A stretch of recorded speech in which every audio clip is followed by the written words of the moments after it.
मंच पर विराजमान सभी सम्मानित अतिथिगण, माननीय सांसद,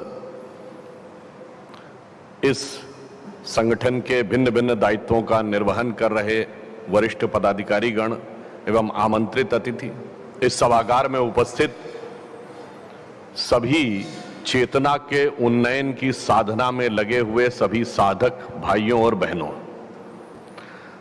जब कभी हम इस प्रकार के केंद्र पर आए जहां पर चेतना के आत्मिक विकास का अनुसंधान होता हो, तो वह स्थान अनुभूति का होता है, बोलने का नहीं होता है। परंतु आग्रह हुआ है तो अनुभूति के कुछ वाक्य कहने का प्रयास करूंगा। हम सभी जानते हैं कि संपूर्ण भारतीय वाङ्मय में सारा का सारा अनुसंधान अपने अंदर खोजने के लिए है, और जब आप अंदर खोजते हैं आपको क्या मिलता है और बाहर खोजते हैं तो क्या मिलता है, इसे एक उदाहरण से समझ सकते हैं। आप धरती के ऊपर चलते चले जाइए, एक नगर मिलेगा, दूसरा नगर मिलेगा, एक क्षेत्र मिलेगा, दूसरा क्षेत्र मिलेगा, विविध प्रकार के लोग स्थान देखने को मिलेंगे, मगर अगर धरती के अंदर जाना शुरू करिए तो दुनिया बदली कैसे जा सकती है। कहीं पर आपको कोयला मिलेगा तो कहीं सोना मिलेगा, तो कहीं पेट्रोलियम मिलेगा, तो कहीं रत्न मिलेंगे। यानी जितनी भी चीजें ऐसी हैं जो कि जीवन को बदल सकती हैं, वह अंदर आकर प्राप्त होती हैं, वह बाहर सतह पर प्राप्त नहीं होती। इसीलिए हमारे यहां कहा गया है, कबीरदास जी ने क्या कहा है, जिन खोजा तिन पाइया गहरे पानी पैठ, और जो बूढ़ा बौरन डूबन दरा रहा किनारे बैठ। और इतना ही नहीं, जब हम ध्यान लगाते हैं तो हमारी आंखों के सामने भले ही कृष्ण वर्ण हो, हमें प्रारंभ में श्याम रंग दिखता हो, परंतु जो जो हम उस रंग में उतरते चले जाते हैं, चित्त की उज्ज्वलता स्वतः उभर कर सामने आती चली जाती है। जिसे बिहारी लाल जी, जो बड़े प्रसिद्ध कवि रहे हिंदी के, उन्होंने कहा, या अनुरागी चित्त की गति समुझे नहीं कोय, ज्यों ज्यों डूबे श्याम रंग त्यों त्यों उज्ज्वल होए। तो अंदर जाकर हमें एक अलग प्रकार की उज्ज्वलता का आभास होता है। और जब हम अंदर जाते हैं, कभी आप ध्यान लगाते हैं, आप सब लोग तो इस विषय के बहुत दक्ष हैं, जब भी ध्यान लगाते हैं तो दो बिंदु चुनौतियां सबसे बड़ी आती हैं। पहली चुनौती यह कि मन किसी एक बिंदु पर स्थिर नहीं रहता, कभी वो एक विषय में भागता, कभी दूसरे विषय में भागता है। दूसरा, मन की सहज स्वाभाविक प्रवृत्ति अधोगामी है, नीचे की तरफ है।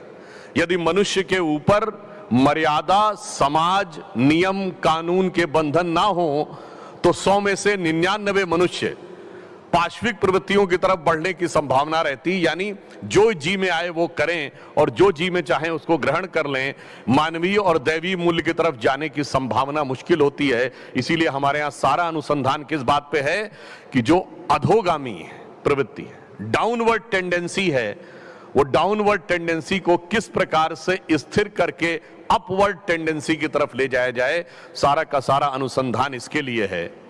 और आप सभी ने सुना है कि हमारे यहां एक बहुत महत्वपूर्ण पर्व होता है जहां से सूर्य अपनी गति बदलता है। वो क्या होता है? मकर संक्रांति।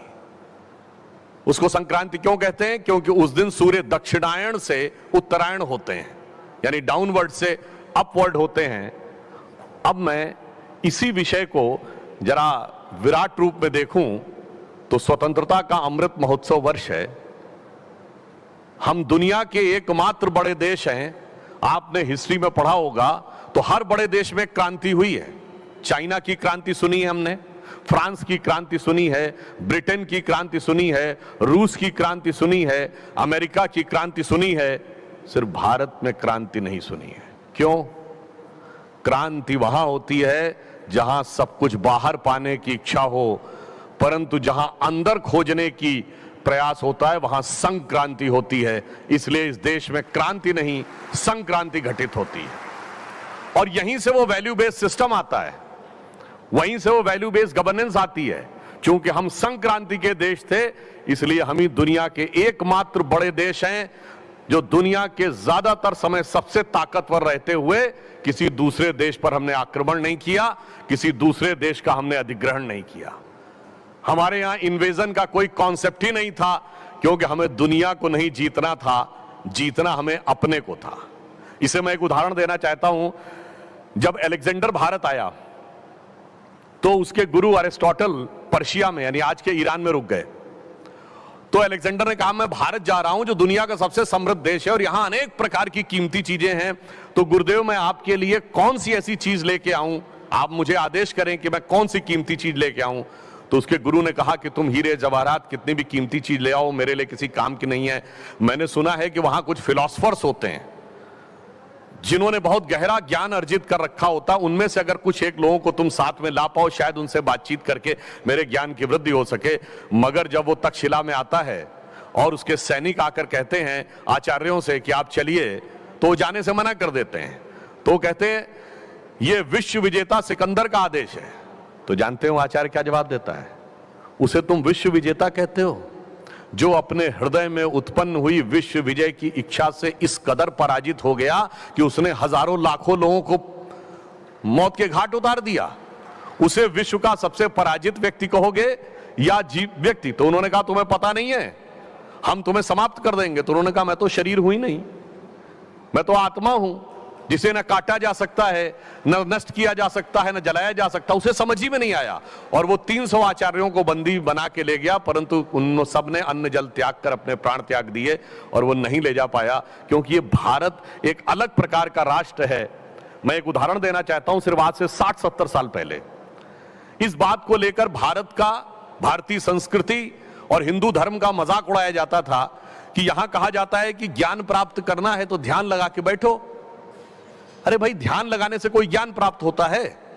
It's impossible. यह कहा जाता था if you want to attain knowledge you should go meet the people, look at the different places, study the circumstances, then you will be able to understand what the knowledge is, like what Darwin has done.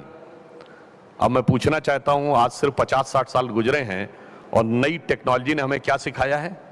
अगर आज हमें America का New York times अखबार पढ़ना है तो 2 तरीके हैं। यहां से अमेरिका की फ्लाइट पकड़िए, आपको लगभग 1 दिन लगेगा पहुंचने में, आज का अखबार कल पढ़िए। और दूसरा है कि अपने हाथ के मोबाइल में न्यूयॉर्क टाइम्स डाउनलोड करिए या कोई अखबार वॉशिंगटन पोस्ट डाउनलोड करिए या ट्रिब्यून डाउनलोड करिए और खट से पढ़ लीजिए। क्यों? ये एक डिवाइस है, डिवाइस में सपोर्टिंग सॉफ्टवेयर है और सपोर्टिंग सॉफ्टवेयर के साथ कनेक्टिंग नेटवर्क है। ठीक उसी प्रकार से हमारा शरीर एक डिवाइस है, हमारा अंतःकरण, मन, बुद्धि, चित्त, अहंकार सपोर्टिंग सॉफ्टवेयर है और ये सब नेटवर्क से कनेक्टेड है। जहां संपूर्ण ज्ञान इस आकाश में है, बस हमें उससे संबंध स्थापित करना है और स्वतः ज्ञान की अनुभूति होती है। और यहां आपने देखा कि यहां उसी प्रकार की साधना होती है, परंतु कई बार वैल्यू भटक जाए तो क्या होता है? मेरे मन में भाव आता है, जब यह संस्थान शुरू हुआ, मैंने पढ़ा 1937 में सिंध में, जो आज के हैदराबाद, सिंध में जो आज के पाकिस्तान में था, वहां प्रारंभ हुए, वहां से यहां आ गए। और जानते क्या होता है? जब इस ढंग की पुण्य प्रताप की चीजें किसी स्थान से बदलती हैं तो उस स्थान की गरिमा, उस स्थान का प्रभाव वह भी समाप्त हो जाता है। आज 75 वर्ष स्वतंत्रता के हुए हम, और जहां से आपका संस्थान शुरू हुआ था, इन दोनों जगहों के मुकाम में कितना अंतर आ गया। मैं पहले इस विषय का उल्लेख कर चुका हूं कि एक बार मैं टीवी डिबेट में था और पाकिस्तान की एक पत्रकार महोदया कहने लगी कि अरे हमारे आपके बीच में क्या बराबरी? हमने कहा हाँ, बिल्कुल बराबरी नहीं है। उन्होंने कहा कि भाई आपके अमेरिका में बहुत बड़े बड़े लोग हैं, इसलिए आप अपने हिसाब से चीजें मैनिपुलेट कर लेते हैं, क्योंकि उस जमाने में गूगल के ऊपर कुछ लिखा जाता था तो कुछ ऐसी चीज आ जाती थी जिसको लेकर उनको बड़ा कष्ट था उस जमाने में। मतलब मैं इस विषय का यहां उल्लेख नहीं करना चाहता, फिर भी कह देता हूं। गूगल पे एक जमाने में ऐसा था कि भिखारी टाइप करिए तो इमरान खान की फोटो आ जाती थी। तो पाकिस्तान ने यह आरोप लगाया कि गूगल का सीईओ भारतीय है, इसलिए शायद भारत ने यह मैनेज कर रखा है। तो मैंने कहा आप गलत कह रहे हैं, सिर्फ गूगल का सीईओ भारतीय नहीं है, माइक्रोसॉफ्ट का सीईओ भी भारतीय है, पेप्सी की सीईओ भी भारतीय है, मास्टर कार्ड का सीईओ भी भारतीय है, और इतना ही नहीं, एक जमाने में जो सबसे बड़ा सिटी बैंक है उसका सीईओ भी भारतीय था। हमारे यहाँ बहुत बड़ी बड़ी कंपनियों के चीफ हैं, मगर आप और हम साथ साथ चले थे। आपके यहाँ भी बहुत से चीफ हैं, लश्कर तैयबा का चीफ है, जैश ए मोहम्मद का चीफ है, अल कायदा का चीफ है। तो ये दर्शाता है कि अगर आप वैल्यू से भटक जाते हैं तो आप कहां से कहां पहुंच जाते हैं। इसलिए मैं सिर्फ ये कहना चाहूंगा कि आज जैसा कि अभी बताया आप, ये डायमंड हॉल है और ये डायमंड जुबली है। हमारा स्वतंत्रता का अमृत महोत्सव पूर्ण हुआ है। प्रधानमंत्री श्री नरेंद्र मोदी जी ने कहा है कि ये पूर्ण नहीं हुआ है, ये अमृत काल की शुरुआत है। ये अमृत काल की प्रथम अरुणिमा है जो अगले 25 वर्षों में भारत को वहां पर पहुंचाना है जो इसका वास्तविक भवितव्य था, और उस सब के लिए हमको प्रयास करना है। और वह भवितव्य क्या था? वह भवितव्य ये था कि हम दुनिया में उठेंगे तो सिर्फ एक सुपर पावर बनने के लिए नहीं। पावरफुल आदमी के बगल में आप खड़े होते हैं तो आपको थोड़ा ठिठका हुआ, थोड़ा संकोच, कभी कभी थोड़ा सा दबा हुआ महसूस करते हैं। हम वर्ल्ड की सुपर पावर बनने के लिए नहीं उठ रहे हैं, हम जगत गुरु बनने के लिए उठ रहे हैं। क्योंकि जब गुरु के बगल में आप खड़े होते हैं तो आनंदित, आह्लादित महसूस करते हैं। तो yes, in this Amritkal we are all set to rise on the scenario of the world, not to dominate the world but to motivate the world. आप कहेंगे तो सैद्धांतिक बात है, क्या यह वास्तविकता में है? एक झलकी तो दिख गई जब अंतर्राष्ट्रीय योग दिवस हुआ, आज पूरी दुनिया में मनाया जाता है। अरे राष्ट्र तो छोड़िए, जो लोग योग करते हैं क्या वो मोटिवेट नहीं होते? ये हमारे राष्ट्र की शक्ति है, ये हमारी संस्कृति की शक्ति है। इसलिए हम विषय को ज्यादा आगे न ले जाते हुए सिर्फ एक छोटी सी बात कहेंगे। कभी कभी हमारे यहां जो कथानक हैं उसके अंदर भी बहुत से सूक्ष्म तत्व होते हैं जो आपके ध्यान साधक ही समझ सकते हैं, दूसरा कोई नहीं। उदाहरण के लिए मैंने एक बात पहले कभी कही कि कभी आपने सोचा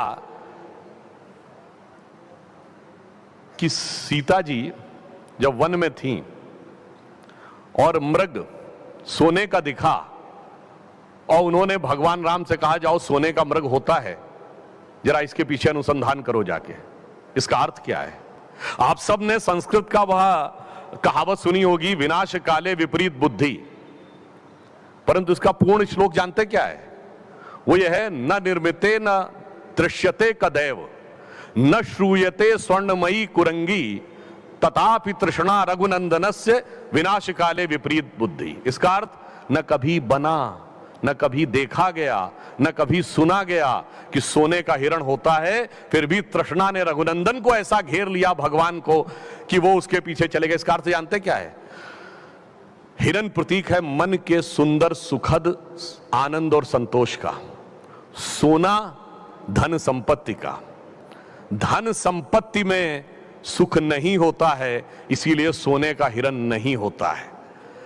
मगर सीता जी जीवात्मा का प्रतीक हैं, वो भ्रम में आ गई। तो हम क्या करते हैं भ्रम में आकर कि जब अंदर की आत्मा हमें बताती है कि इसमें धन संपत्ति में सुख नहीं है, यानी सोने का हिरण नहीं होता है, हम कहते नहीं, हमने अपनी आंखों से देखा है, क्योंकि हमें दूर से दिखाई पड़ता है। इसीलिए संस्कृत और हिंदी में मरीचिका शब्द है, मृग मरीचिका। और फिर हम क्या करते हैं, राम जी को भेज दिया सोने का हिरण खोजने, यानी अपने अंदर की सारी परमात्मा की शक्ति को लगा देते हैं सोने यानी धन संपत्ति के अनुसंधान में। बस वहीं आकर जो आसुरी शक्तियों का रावण हमें घेर लेता है।